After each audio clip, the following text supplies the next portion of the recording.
Hello दोस्तों, आज हम लोग बात करने वाले हैं कॉमन कोल्ड के बारे में, जिसको हिंदी में हम लोग सामान्य जुकाम भी बोलते हैं।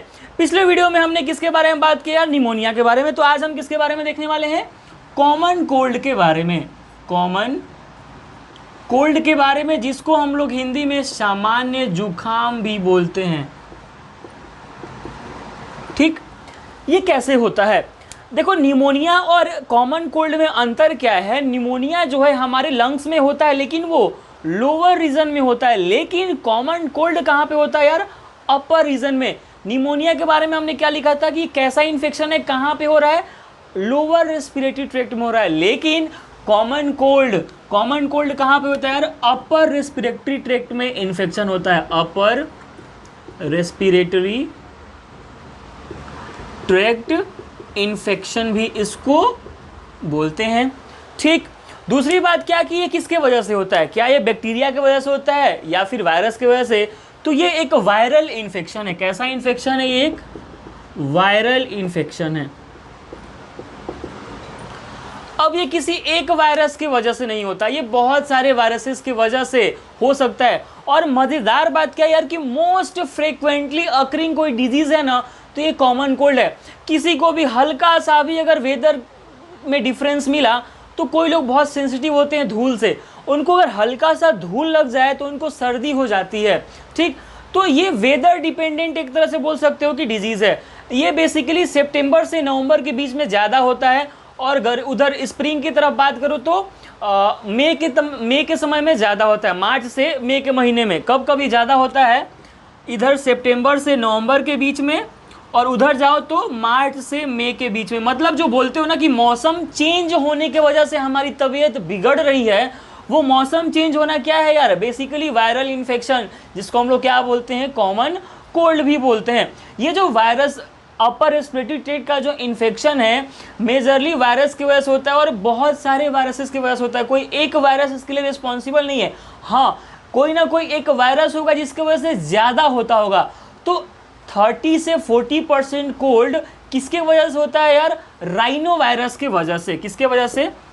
30 to 40% कोल्ड किसके वजह से होता है? राइनो वायरस के वजह से होता है। किसके वजह से? राइनो वायरस के वजह से होता है। ये वो वायरस है जिसके वजह से ज़्यादा कोल्ड होता है। ऐसा क्यों?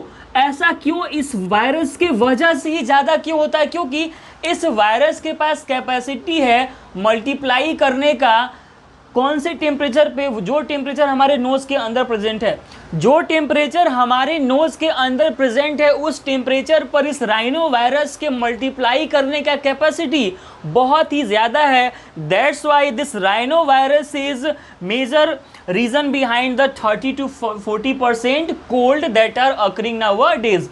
मैंने क्या बताया आपको कि सितंबर से नवंबर और मार्च से मई के बीच में कॉमन कोल्ड बहुत ज़्यादा होता है, क्योंकि उस टाइम पे ये बहुत ज़्यादा अटैक कर रहे होते हैं। देखो, बहुत सारे वायरसेस कॉमन कोल्ड करते हैं और नया कोल्ड जो है वो कॉन्स्टेंटली डेवलप होते रहता है। बॉडी में रेजिस्टेंस पावर क्या है? कम होगा। जैसे मान लो कि तुमको सर्दी हुआ, ठीक, छींक हुआ, तो ये क्या है? एक तरह का ये सब संक्रमण टाइप है। तो बहुत सारे वायरसेस काम कर रहे हैं इसमें। अब कोई वायरस क्या है? बहुत ज़्यादा डोमिनेट कर गया, उसके वजह से कॉन्स्टेंटली तुमको क्या है? कोल्ड होते रह रहा है। इसका मतलब क्या है कि तुम्हारा इम्यून सिस्टम वीक होगा। देखो, कोई भी डिजीज़ जिसका इम्यून सिस्टम वीक होगा ना, उसको ज़्यादा अटैक करेगा कोई भी डिजीज़। ठीक है, तो मैं क्या बोल रहा हूँ कि बहुत सारे वायरसेस कॉमन कोल्ड करते हैं और नया कोल्ड कॉन्स्टेंटली डेवलप होते रहता है। इस वजह से हमारा बॉडी रेजिस्टेंस पावर बिल्ड नहीं कर पाता है। ठीक है, तो ये हो गया बात यार। अब हम बात करने वाले हैं कि ये जो कॉमन कोल्ड है ये फैलता कैसे है। तो इसको आप नोट करेंगे पहले। अभी तक आपको ये पता चल गया यार कि ये कहाँ पे होता है, किसके वजह से होता है। ठीक है, नोट करेंगे। तो अब बात करनी है हमें कि कॉमन कोल्ड फैलता कैसे है। देखो यार, ये आम बीमारी है, सबको होते रहता है। तो देखो, कॉमन कोल्ड फैलना शुरू कब होता है? वायरस के इन्फेक्शन होने के 2 से 3 दिन के बाद ये क्या है? फैलना चालू हो जाता है हमारे बॉडी के अंदर। ये कैसे फैल सकता है यार? पहला रीज़न, या तो तुम किसी इन्फेक्टेड पर्सन के कांटेक्ट में गए हो। मान लो कि तुमको खांसी है, छींक आ रहा है और मैं तुम्हारे कांटेक्ट में गया, तो मेरे को भी होने के चांसेस बहुत ज़्यादा हैं। ठीक, दूसरा, मान लो कि कोई व्यक्ति को कॉमन कोल्ड हुआ है और तुम उसके आसपास कहीं खड़े हो और उसने छींका, अच्छी, तो उसके जो एयर ड्रॉपलेट्स बाहर आए उसके वजह से भी तुमको कॉमन कोल्ड हो सकता है। देखो ये जो कोल्ड वायरस है ना, कोल्ड वायरस बोले तो राइनो वायरस, ये बहुत सारे ऑब्जेक्ट्स पे घंटों तक रह सकता है। जैसे मान लो कि कोई इन्फेक्टेड व्यक्ति ये मार्कर छू दिया और मैंने इस मार्कर को यूज़ किया, तो वो व्यक्ति जो इस इन्फेक्टेड व्यक्ति जो इस मार्कर को छुआ है उसके अंदर जो वायरस प्रेजेंट थे वो इस पे आ गए होंगे और घंटों तक ऐसे ऑब्जेक्ट्स पे वायरस रह सकते हैं।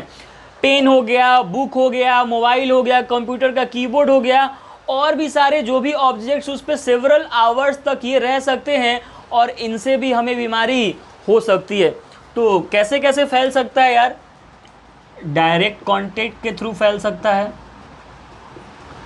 Direct contact with infected person. ठीक, और क्या? एयर ड्रॉपलेट्स की वजह से, इनहेलिंग एयरबॉर्न ड्रॉपलेट्स। ठीक, और क्या हो सकता है यार? क्या बोलते हैं उसको? Using the objects used by infected person. देखो ये कोई बहुत हाई लेवल की बीमारी नहीं है कि जिसके बारे में पता करने के लिए आपको बहुत सारा स्टडी करना, कुछ नहीं, नॉर्मल बीमारी यार। ठीक, तो इसको आप लोग नोट करेंगे, वीडियो पॉज करके इसको मिटा के मैं लिखने वाला हूँ कि वो कौन कौन से फैक्टर्स हैं जो आपके चांसेस को बढ़ाते हैं कि आपको कॉमन कोल्ड हो सकता है।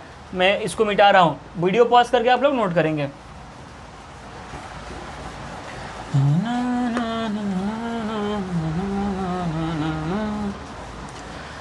तुम आओगे मुझे मिलने, खबर ये भी तुम ही लाना बहुत आई। तो चलो देखते हैं यार कि वो कौन कौन से फैक्टर्स है जो हमारे चांसेस को इंक्रीज करते हैं कि हमें कॉमन कोल्ड हो सकता है। मैं किसकी बात कर रहा हूँ? Factors which determine the risk of common cold. पहला फैक्टर क्या होगा यार? एज। पहला ही फैक्टर क्या होगा आपका? एज। बेसिकली 6 साल से कम उम्र के बच्चों को बहुत ज़्यादा कॉमन कोल्ड होता है। जैसे जो बेबीज़ होते हैं यार, उनको देखते हो कफ हो जाता है। तो बेसिक रीज़न देखो 2 हो सकता है, या तो निमोनिया हो सकता है या फिर कॉमन कोल्ड हो सकता है। तो कॉमन कोल्ड और निमोनिया में आपको पहली बात तो कंफ्यूज नहीं होना है। निमोनिया एक बैक्टीरियल इन्फेक्शन था और कॉमन कोल्ड क्या है? एक वायरल इन्फेक्शन है। तो दोनों को एक साथ नहीं जोड़ना है। मैंने क्या बोला कि निमोनिया के केस में मैंने क्या बोला था कि 2 साल के छोटे बच्चों को अधिकतर निमोनिया होता है, लेकिन कॉमन कोल्ड के केस में मैं क्या बोल रहा हूं कि 6 साल से कम उम्र वालों को क्या हो सकता है?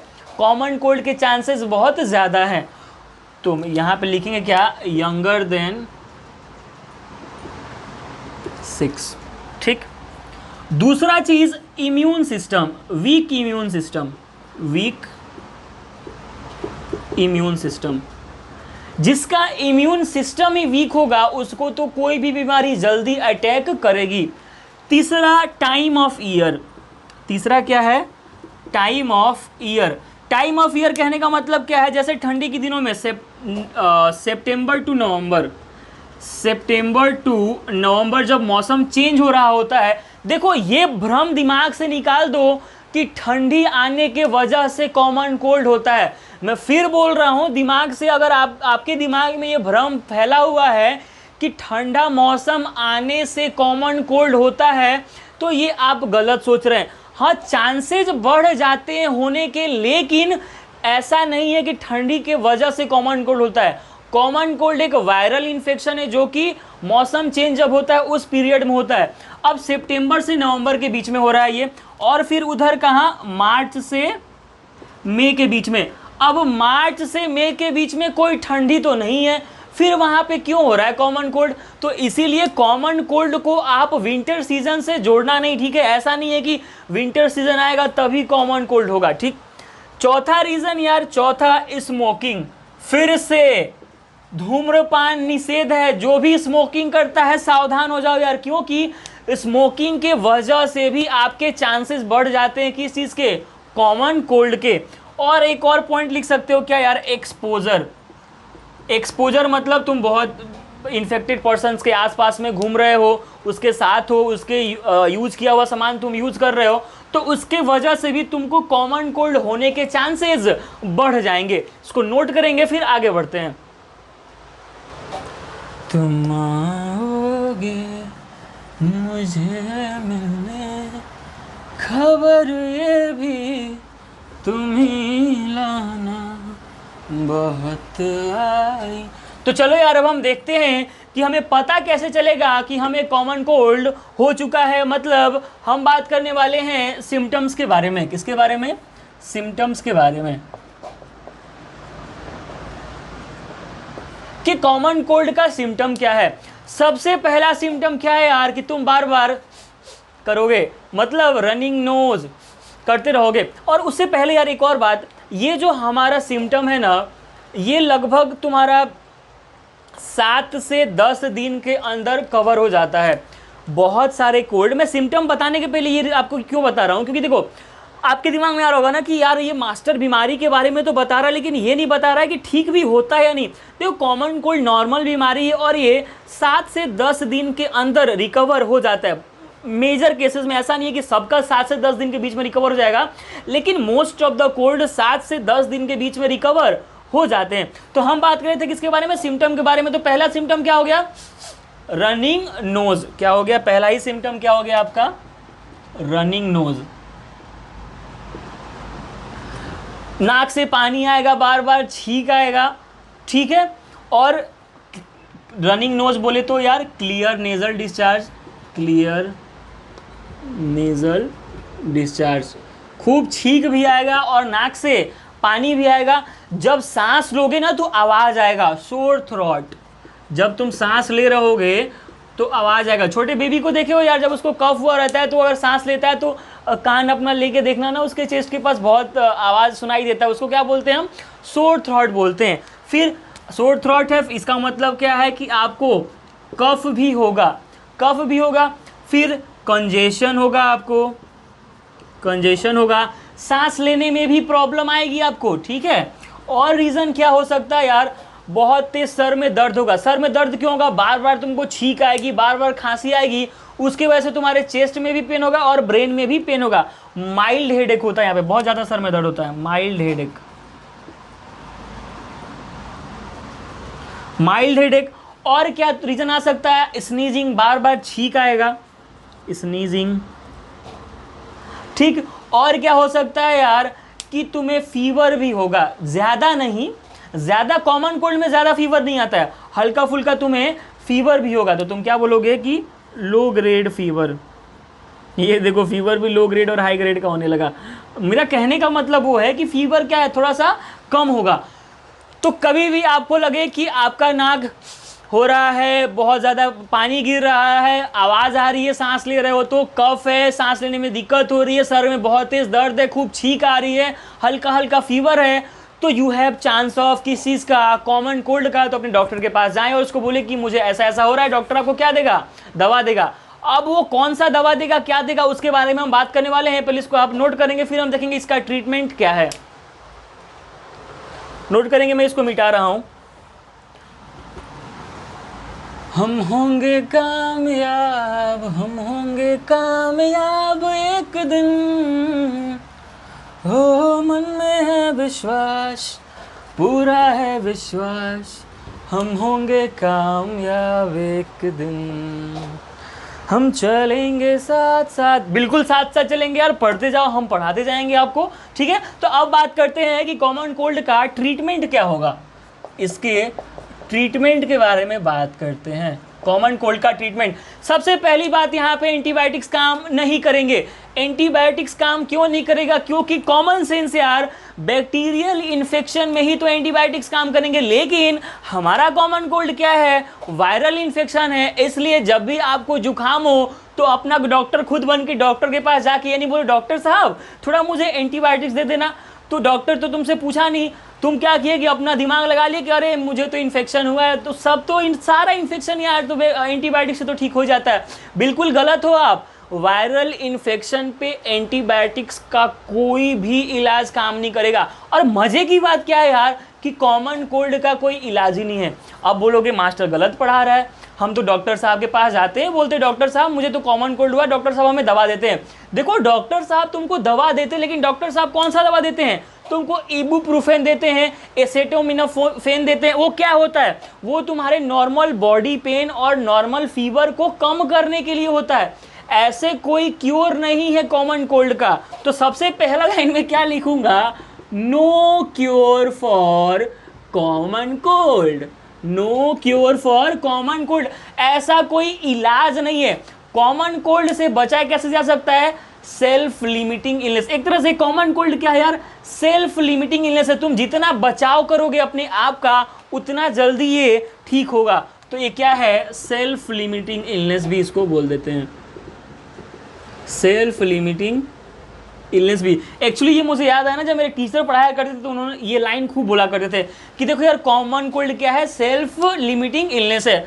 इसका ट्रीटमेंट कुछ तो होगा, कुछ तो होगा ना ट्रीटमेंट। ऐसा तो नहीं है कि कोई ट्रीटमेंट नहीं होगा। होम ट्रीटमेंट तुम क्या यूज कर सकते हो यार कि गार्गलिंग कर सकते हो। होम ट्रीटमेंट मैं देखो देसी उपाय बता रहा हूँ, हाँ देसी उपाय बता रहा हूँ भाई मैं कॉमन कोल्ड का। तो होम ट्रीटमेंट इसका क्या कर सकते हो तुम कि गलाला कर सकते हो। इसको इंग्लिश में क्या बोलते हैं? गार्गलिंग बोलते हैं। गरम बोला हूं मैं, नमक वाला पानी के साथ तुम इसको क्या कर सकते हो? हल्का सा गर्म करके गार्गलिंग कर सकते हो। क्या कर सकते हो? गार्गलिंग, जिसको हिंदी में तुम लोग क्या है गल होता है, वही गार्गलिंग विथ सॉल्ट वाटर। ठीक, गार्गलिंग कर लेंगे। सॉरी ये मैंने वार्म छोड़ दिया है यहाँ पे, विथ गरम, हल्का सा गरम करके वार्म सॉल्ट वाटर। दूसरा देसी उपाय क्या है यार?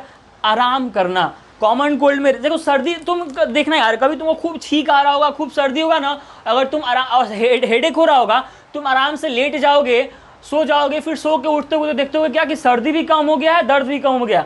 तो कॉमन कोल्ड में रेस्ट बहुत इंपॉर्टेंट है। तो और एक घर से दवा का क्या है? Getting rest. रेस्ट लेना भी बहुत ज़रूरी है। और डॉक्टर साहब तुम्हारे क्या कर सकते हैं? कुछ मेडिसिन दे सकते हैं। अब डॉक्टर बना है तो यार मेडिसिन तो देगा ही, तुमको तो लूटेगा ही। तो आपको डॉक्टर साहब इबुप्रोफेन दे सकते हैं। ठीक, डॉक्टर साहब आपको इबुप्रोफेन दे सकते हैं और एसेटामिनोफेन भी दे सकते हैं। एसेटामिनोफेन, ये दो दवाई डॉक्टर साहब आपको कॉमन कोल्ड में देते हैं। और ये दोनों दवाई कॉमन कोल्ड का नहीं है, किस चीज़ के लिए? हेडेक फीवर को ठीक करने के लिए है। तो याद रखनी है क्या बात कि antibiotics are not the key to common cold. क्यों? Because cold are caused by viruses and antibiotics only work against bacterial infection and you very well known about the common cold that is the viral infection. So दिमाग में बिठा के रख लो कि यहाँ पे antibiotics का काम नहीं होने वाला है। मैं बहुत बड़ा लिख रहा हूँ, एंटीबायोटिक्स, यहाँ पे एंटीबायोटिक्स का कोई काम नहीं होगा क्योंकि ये क्या है? एक वायरल इन्फेक्शन है। ठीक है, बात आई यार प्रिवेंशन की कि आखिर कॉमन कोल्ड से बचा कैसे जा सकता है। तो most important prevention common cold का क्या है कि अवॉइड कॉन्टेक्ट। जो भी इन्फेक्टेड पर्सन है उससे आप दूर रहें। जो मैंने कॉज में बताया था ना, कॉज का उल्टा कर दोगे तो वही प्रिवेंशन हो जाएगा। उसका छुआ हुआ सामान यूज नहीं करें। कभी भी आपको छींक आए तो ऐसे छींके, ऐसे नहीं छींके, या फिर अच्छी ऐसे नहीं छींके। ठीक है, कुछ मैनर्स भी होते हैं यार, कुछ मैनर्स को भी फॉलो करना है हमें। ठीक है, तो ये सारी चीज़ें। प्रिवेंशन कॉमन कोल्ड के बारे में कुछ ज़्यादा नहीं बताऊंगा मैं, बस मोस्ट इंपॉर्टेंट क्या था, कॉन्टेक्ट को अवॉइड कर दो। तो ये थी बातें किसके बारे में, कॉमन कोल्ड के बारे में। अगले वीडियो में मिलते हैं हम किसके बारे में यार, मलेरिया के बारे में। देखो ये सारी चीजें नीट के लिए भी इंपॉर्टेंट है, आईसीआर के लिए भी इंपॉर्टेंट है, रेलवे के लिए भी इंपॉर्टेंट है, हर एक एग्जाम के लिए इंपॉर्टेंट है, और हमारे डे टू डे लाइफ में भी तो ये इंपॉर्टेंट है। इसीलिए वीडियो अच्छा लगा हो तो वीडियो को लाइक करें, सब्सक्राइब करें चैनल को, और अच्छा लगा हो तो शेयर भी करें, ठीक है। तो और कोई डाउट हो तो कमेंट सेक्शन में जाके अपना डाउट भी पूछें। तो मिलते हैं अगले वीडियो में, तब तक के लिए ऑल द बेस्ट।